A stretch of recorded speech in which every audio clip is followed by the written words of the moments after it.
Hey everybody, this is Dimitri. Outside on today, this beautiful day, I want to talk to you today about something that probably won't happen to you often in your facilitation career, in your healing work career, but if it does happen, you really need to know how to handle it. Once I was leading a group and a man stepped out and he said, he just started talking about himself, about his life. He said, I hear voices come from electrical outlets. My dog has a human brain from another planet. I mean, stuff on that level.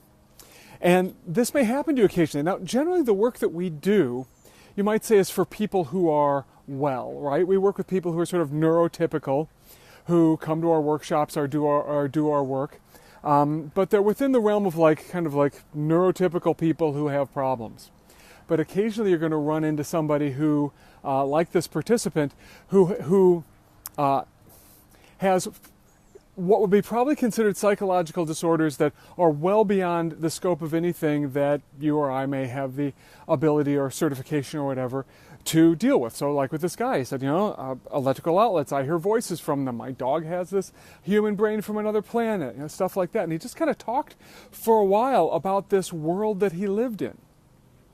And so what do you do? What do you do if something shows up like this where a guy has a real psychological disorder, or a woman does, or someone who shows up?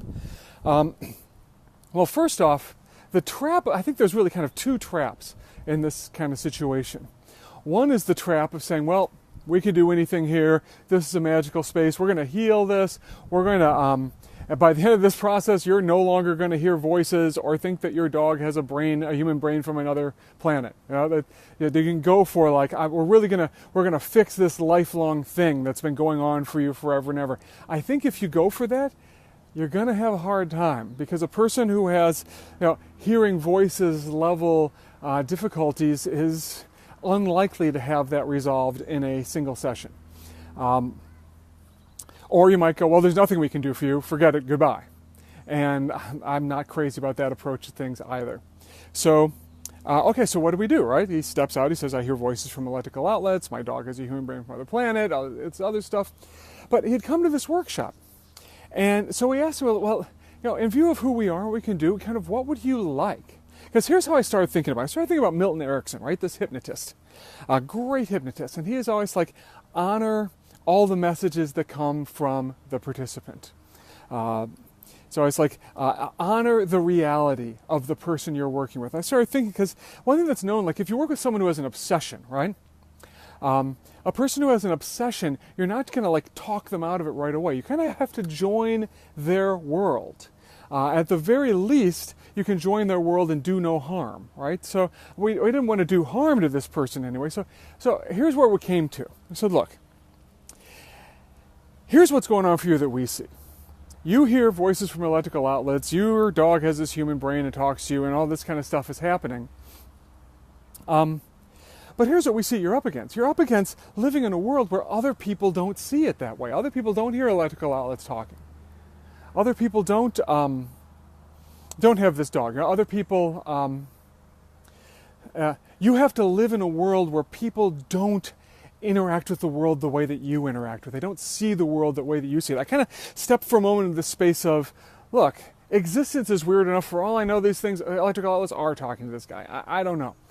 So where we went with this is, look, here's what we'd like to help you with. How do you live in a world where you're experiencing the world so differently than everyone else? Right? We didn't go for, we're going to make you not have this problem anymore, which I wasn't even sure he was seeing as a problem.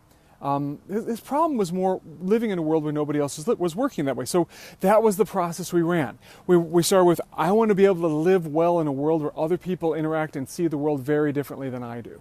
And we got at a part that said, you're doing it wrong, you're a crazy person.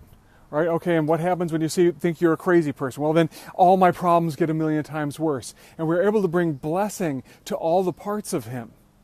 So at the end of it, he was able to say, okay, I have these things going on.